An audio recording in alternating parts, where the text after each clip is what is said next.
How do you feel about superheroes of color in today's media? In terms, I think what you're asking is, are there enough of them? How are they represented in terms of comics? I mean, I'm all for superheroes of color. Me being a creator, I don't think of a white man per se.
Hey Youth Channel, we're here at Comic-Con. We're talking about diversity in comic books. Behind us is a wall of the history of diverse faces in comic books, going way back to the first time there ever was a black superhero. It was rare, it was unheard of, but now I'm here with the Art Force 5, a diverse brand of new superheroes using creativity as the ultimate superpower. And what we have the changing face of comics. Some of the newer things in comics that we see now is Miles Morales is the new Spider-Man in the Ultimate Spider-Man. He is half African American, half Puerto Rican, I believe, and he's from Brooklyn. We also have other heroes like Aranya, who is a woman, a young woman with spider powers. And if you look back to the history of comics, that wasn't always the case. There was always a hard time selling comics to young African American, young Latino, Latina children who didn't have heroes that look like them. So now we have a changing face so that every kid has a hero that looks like them. Can you name a couple of characters of color that you're familiar with? Black Falcon, Black Panther. Always got to have black in somewhere in there, right? There's also Luke Cage, Spawn was really big. I know Batwing is a new character who's coming out. He's really awesome too. Monet St. Croix was one of my favorite characters. One of my favorites right now is Luke Cage. He's on the New Avengers, and I think Brian Bendis, who's has been writing him pretty well. I like Black Panther. I like Storm. I know the Atom on DC Comics was of Asian descent, but I don't think he's there anymore. But there's not that many, but the few that are out there right now, they're doing pretty good. Her full name was Sarah Vargas. The one that I'm most familiar with is Miles Morales. Black Panther, Storm. Page, you look at Black Panther, but those are only two characters. I know that DC introduced a new Green Lantern relatively recently. Baz is his name. My biggest concern with a lot of these characters is that there are certain stereotypes associated with those characters, and a lot of the stories branch off from those stereotypes. For example, the character of Baz, the Green Lantern character, it's wonderful there's a character like that, but again, he's a Muslim and it's tied into 9/11.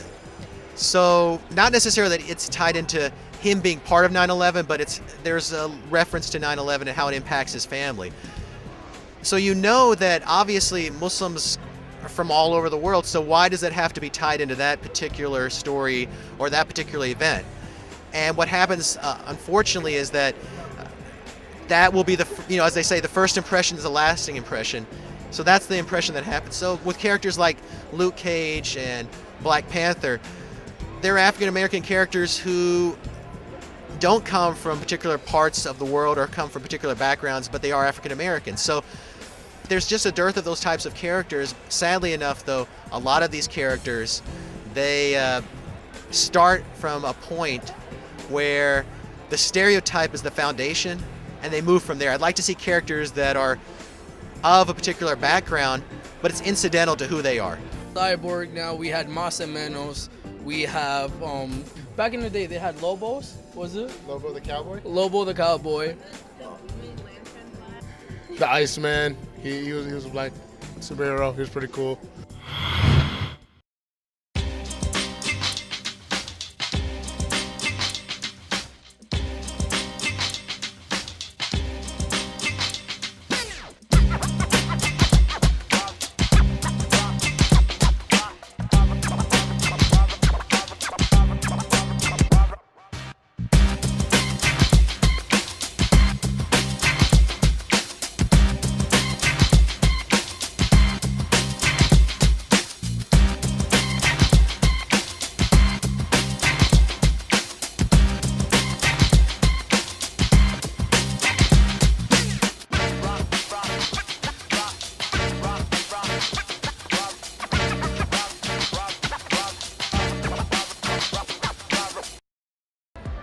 So, tell me a little bit about your costumes. Well, I don't really have much money, and I kind of broke. So, I had to do something good that everybody knew, so somebody wanted to take a picture with me. And I look good doing it, you know what I mean? So I had to be the Joker. Well, I'm Victor from Raccoon City of Operation Raccoon City in Resident Evil. Okay. It was a game that came out early this year. Victor was one of the characters on it, one of my favorites. The game was a phenomenal game of the year.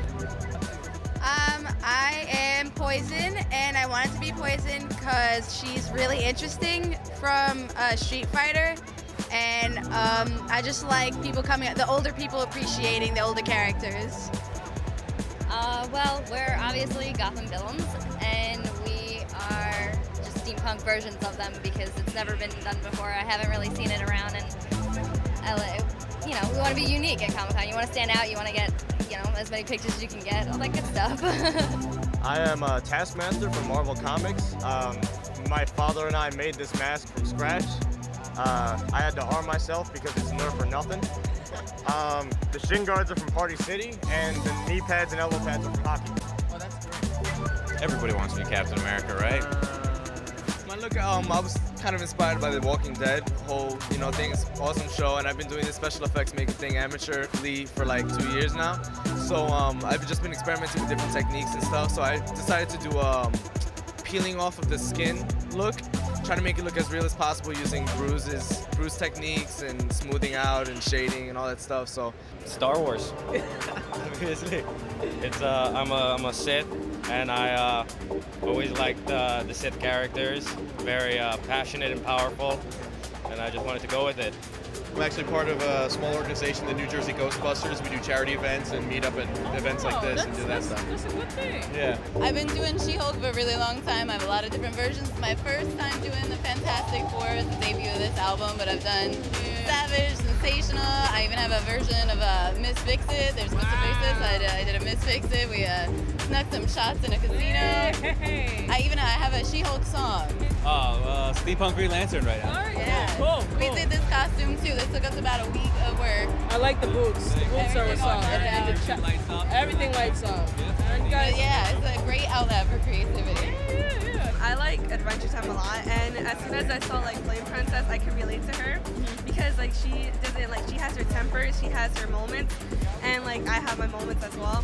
Yeah, and mostly I wanted to cosplay as Ice Queen because I was also thinking it would be kind of cool, opposites. Yeah. And also, when I first saw Ice Queen and how Ice King made the fan fiction about it, he pictured himself as a woman, I just fell in love with the character. Yeah. How do you feel about superheroes of color in today's media? I'm all for superheroes of color. Me being a creator, when I think of a hero in my head, I just don't think of a white man per se.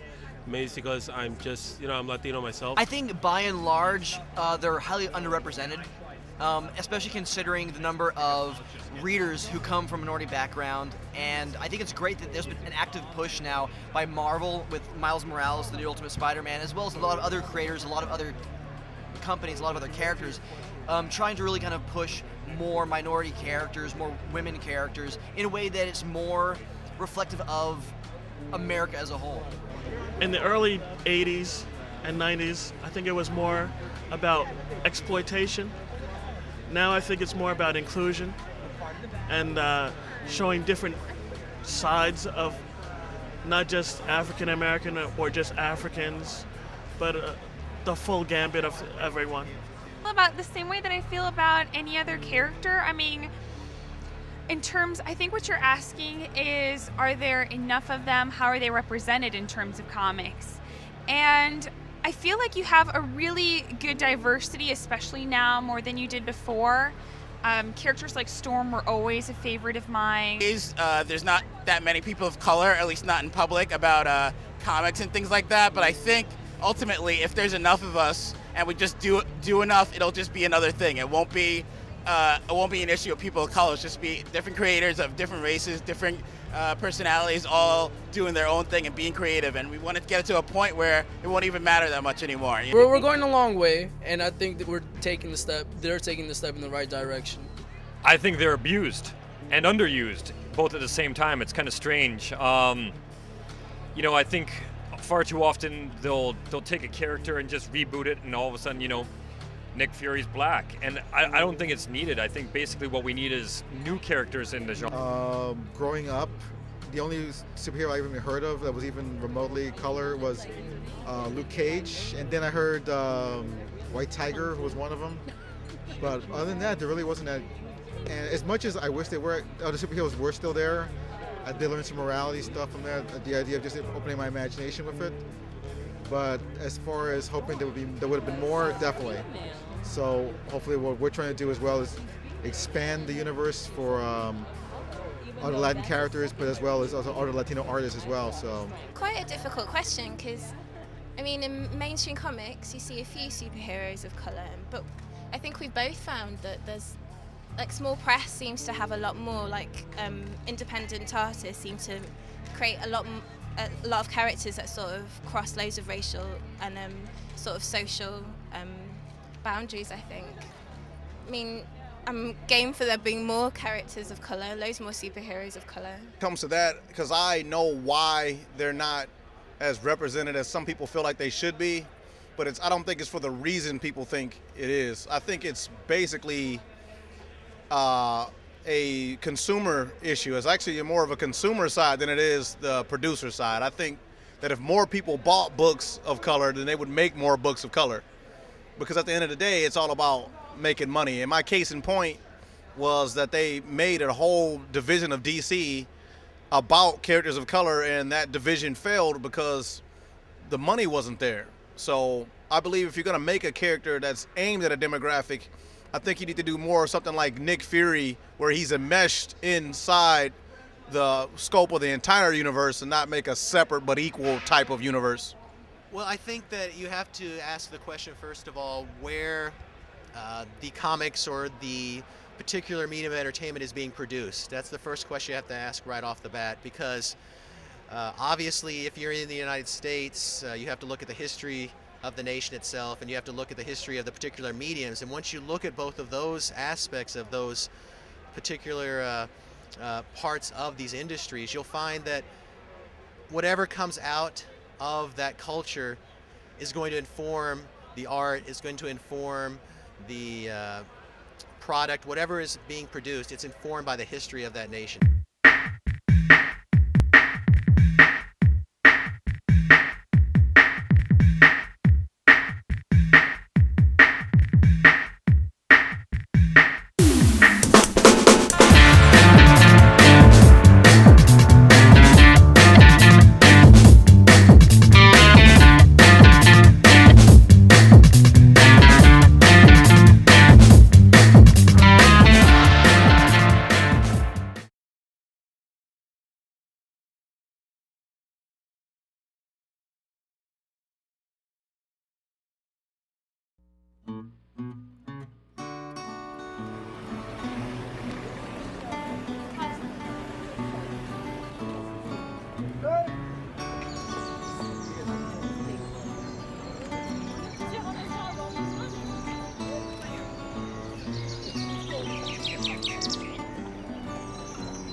So, how have these characters helped you grow up? Well, I've been reading Batman comics since I was a kid with my mom, and I always thought the Joker was just hilarious. So, it's like, you can't go wrong with the Joker at the end of the day. You can't. This character was perhaps one of the most badass characters on that in the video game. Reflection camouflage, he can clone himself to be the same exact person as you are. He knew martial arts, experts on multiple weaponry, and on constant violence and gore. Taskmaster is a mercenary, so it's just, he's helped me grow up in that he sees, nothing is more important than your own goals in life. I don't know, I grew up, I love Superman, he was always my favorite character. He's the Man of Steel. He's the first superhero I've ever known, so, he's the best, he's indestructible. Who doesn't love zombies? And two, the fact that the show, like, if a zombie apocalypse were to happen, that's how people would act. Like, it's so realistic. The acting is so on point. Like, that's like, it portrays like real life personalities. And I think anyone can identify with one of those people. You know what I'm saying? That's what really truly inspires me. Plus the makeup is awesome, and that's what I'm there for. I guess it would have stemmed from childhood. Just kind of liking having the book together. It's her idea, actually. Oh, nice. Cheap costume, easy to find each other. So that's about it. I just like superheroes, and I don't really know anything about superheroes. Oh, he forced you to come here? No, she picked the costume, and I was forced to match her. The lightsaber combat. Nothing feels like when you wave one of these things. Feel powerful. Exactly. Like who are sexy. What little kid doesn't want to be a Jedi?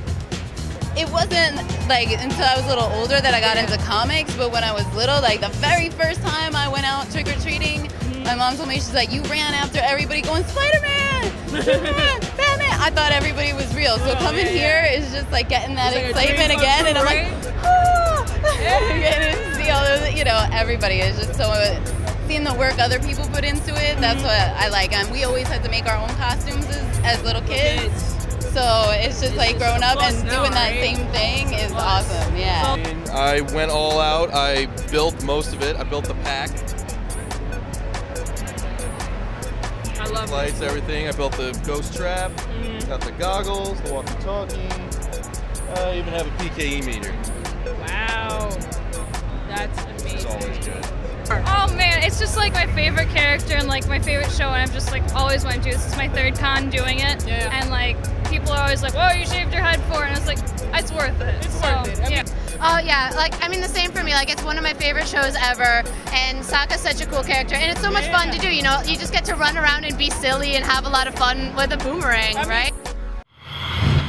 Can you tell us what you're doing here today and about your organization and things of that nature? So what we do is we promote equality, and we do it through community-based art. Yes. Yes.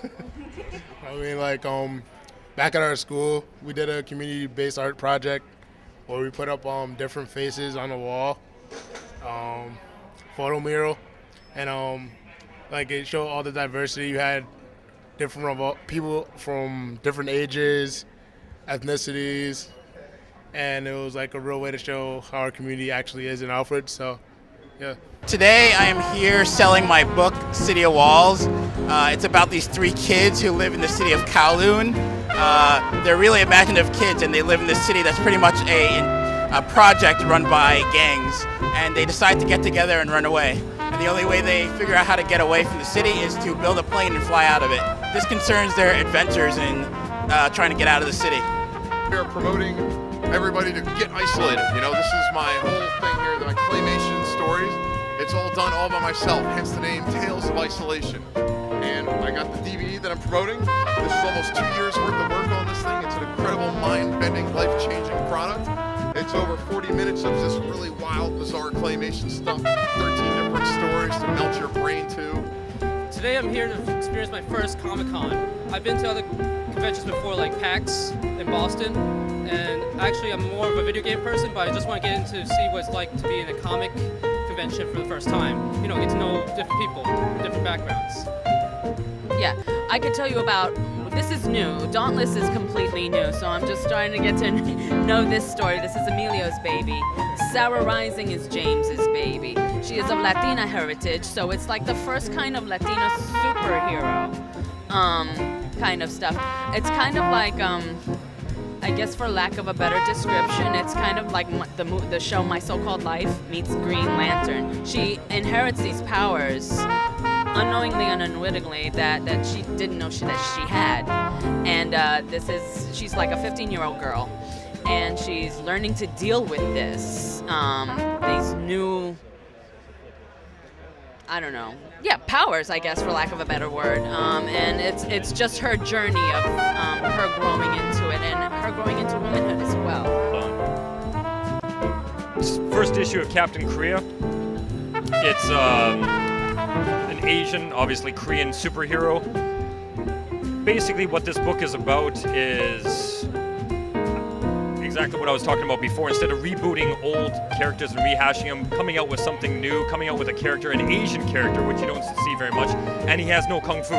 You know, he happens to be Asian. It's based in Asia, but it's not about pimping Asia or pimping diversity or anything like that, right? Came about because Lee and I, we were both like sort of in between jobs because I do costume design and he's a production designer, and we'd watched Barbarella and we love it. I mean, we love the space opera sort of genre films and comics, and we just decided we'd do our own blaxploitation version and call it Afroella, and that's kind of how it came about. Spiraled out of control until we're here, basically. It took us like a year in development, and then after that we decided that we were actually going to do it, because the development process was basically Lee and I just drinking coffee and talking about doing it. And then when we actually did it, we got a really good reception, so we were like, it sort of spurred us on to do more. And we're doing issue 2 now. It should be ready in November. Selling artwork that we've done for personal commissions. We've also done work through Rittenhouse, licensing artwork for Marvel, as well as for We Love Fine, doing design work for their t-shirts. And Kane has done a lot of work also through the publishing industry.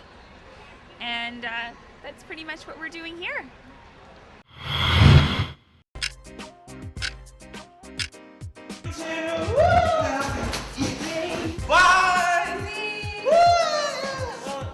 Sit. I'm here. The channel's about to start. I'm just excited. The youth channel is on MNN every day from Monday to Friday, from 4 to 5 on the community channel and from 5 to 6 on the culture channel. You know you want to watch it, girl. Come on. When I get with Barcelona, I'm gonna ask them about this youth channel, because I'm scrolling through my Instagram and some girl just posted it. Like, well, let's ask him about it. See what he says. What is it about? Think you know?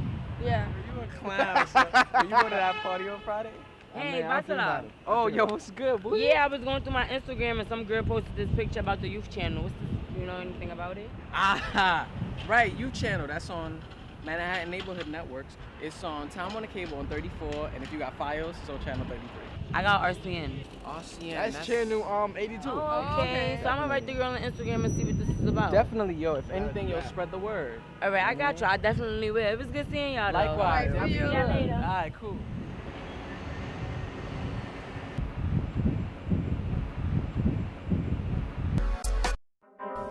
Hi, my name is Nikki Polanco. I'm from the Dominican Republic, and I'm inviting you to watch the youth channel. Why? Because it's cool.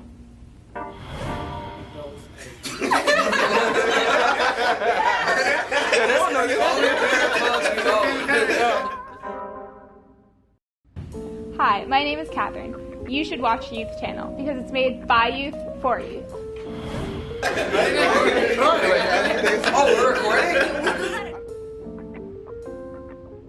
The show that I have is The Jose Show, where I produce it and I'm the host of it. The show is about youth nonprofit organizations that benefit young people. We are feature youth organizations that are working with the young people, that's doing tremendous work with these young people to get where they want to be in their careers. And the importance of this show is to make sure that young people get a chance to show off their talent and perform and bring out different discussions that they want to talk about.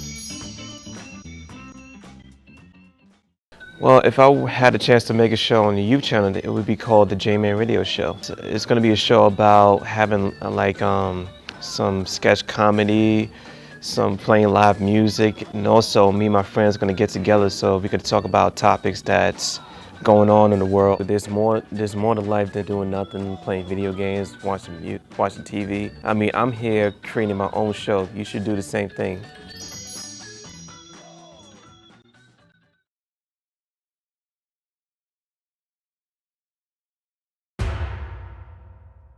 I think they are not necessarily always with the big two, Marvel and DC, but yes. And I know part of that is the classic mentality that the female form is beautiful. And so I appreciate that and I understand it, but hypersexualized images doesn't contribute to the dignity of a character quite as much as showing them as a strong person, fully developed, having different interests, that sort of thing.